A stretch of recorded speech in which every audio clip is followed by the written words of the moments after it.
No i są dwa nowe modele kamer, GoPro Hero 13 oraz GoPro Hero. Te kamery otrzymałem dzisiaj do ogrania od chłopaków z GoHero.pl, za co bardzo dziękuję. No i właśnie nagrywam trochę na gorąco, ponieważ dzisiaj też jest premiera. Pokażę Wam mniej więcej, czego możemy się spodziewać, pokażę Wam, co nowego konstrukcyjnie mamy tutaj w tych kamerach, a typowe materiały będą, podejrzewam, już niedługo, kiedy GoPro wypuści oficjalny soft. Być może te kamery będą nagrywały już na IFie, na którą jadę w ten weekend, więc spodziewajcie się nowych filmów. Zresztą zachęcam do subskrybowania kanału, abyście nie przegapili filmów z tych targów. I zanim wrzucę film z pełną recenzją, gdzie będą nagrania i konkretniejsze testy, napiszcie w komentarzach, co chcielibyście, abym przetestował w tych nowych modelach. Zacznijmy sobie od rozpakowania 13, a później przejdziemy do Hero. W zestawie z kamerą przychodzą nam naklejki, papierologia. W tym roku w końcu mamy przewód, który ma USB-C po dwóch stronach, więc podejrzewam, że będziemy mogli sobie podpiąć kamerkę do telefonu z wejściem USB-C i szybciej przegrać materiały niż poprzez Wi-Fi. No i reszta akcesoriów to jak zwykle bidny standard, czyli szybkozłączka, śruba oraz jeden przylepiec do powierzchni obłych, czyli do kasków. Jeśli chcemy przylepić kamerę do czegoś płaskiego, to musimy sobie kupić przylepcę osobno. Sama kamera konstrukcyjnie niewiele się zmieniła w stosunku do poprzednika, choć są pewne akcesoria, i to ważne, które nie będą pasowały z poprzednich modeli do 13.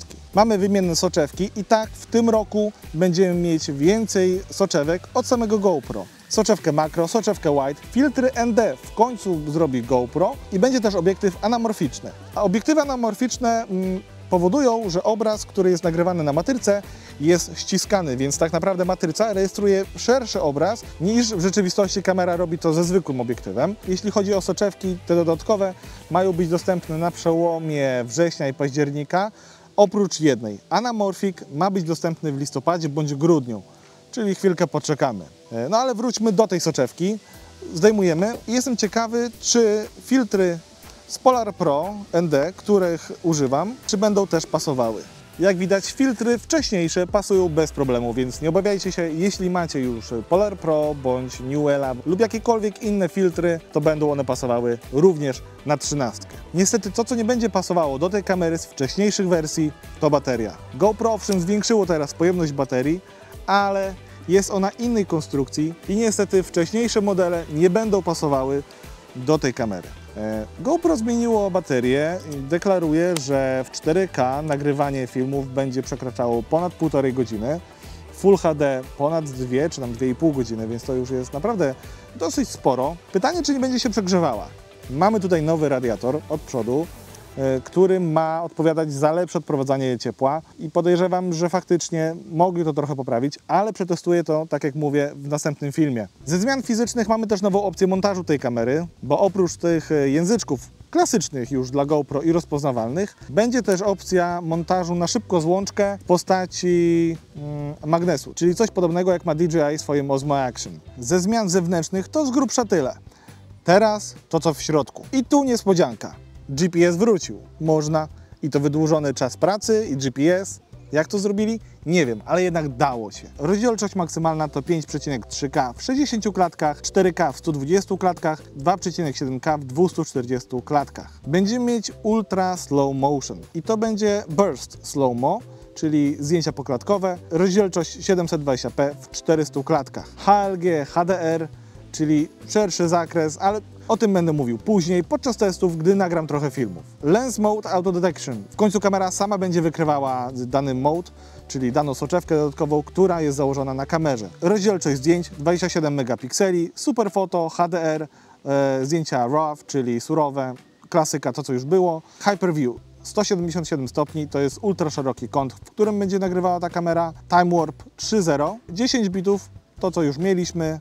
Night Effects, Star Trails, Vehicle Lights i tak dalej, to już było. No ten GPS, o którym Wam powiedziałem, no i wodoodporna do 10 metrów. Stabilizacja Hyper Smooth 6.0, ale ją, tak jak powiedziałem już wcześniej, przetestuję w następnym filmie. Więc jeśli chodzi o 13, moim zdaniem trochę szkoda, że nie zmienili form factor, nie zmienili wielkości, nic nowego się nie zadziało, oprócz tego, że mamy nowy sposób montowania, nową baterię, co jest, mówię, przykre, bo ja mając więcej baterii do mojego starszego modelu, no grubo się zastanawiam, czy na pewno będzie sens zmieniać na model 13. Teraz czas na GoPro Hero. Zestaw oczywiście Bieda Edition, tak samo jak 13 i Hero przychodzą w kartonikach.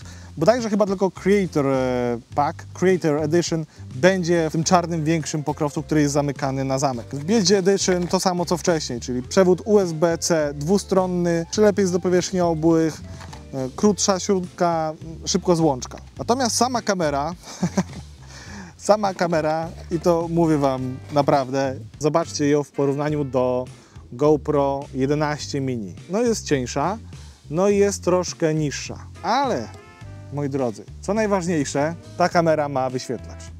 Tak, GoPro Hero, czyli mniejsza kamera od mini, ma wyświetlacz. Waży tylko 86 gramów, więc dla osób, które latają dronami FPV, będzie to super alternatywa do kamer typu naked i tak dalej, które trzeba samemu sobie robić, nierzadko tracąc przy tym gwarancję. Z cech konstrukcyjnych, no to jest po pierwsze niewielka, lekka, ma wbudowaną baterię. Tutaj mamy wejście na USB i na kartę pamięci.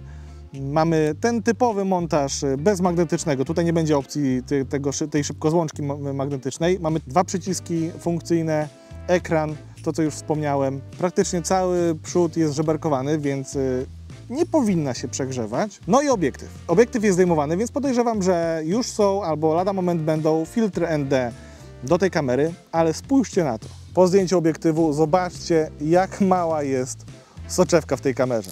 Zobaczcie, jak mała jest w porównaniu z tą kamerą. Czekajcie, zdejmę jeszcze. Jest malutka, jest naprawdę malutka.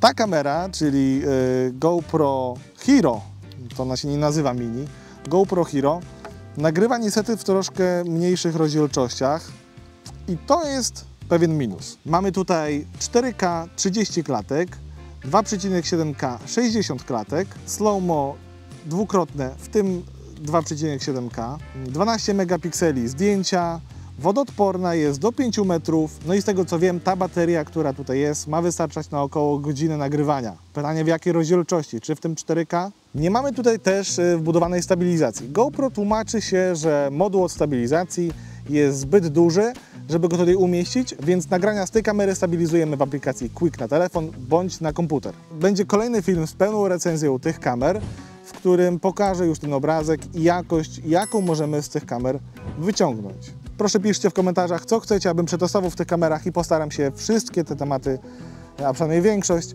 poruszyć w kolejnym filmie. I najważniejsze, czyli cena. GoPro Hero, czyli maluszek, 1000 zł, GoPro 13, 1000 więcej, czyli 2000, no i Creator Edition, czyli dodatkowe akcesoria i tak dalej, 3000 zł. Pamiętajcie, że jeśli będziecie chcieli model dla siebie, to w Go Hero wszystko znajdziecie. A na dzisiaj to wszystko. Dzięki za oglądanie i do następnego.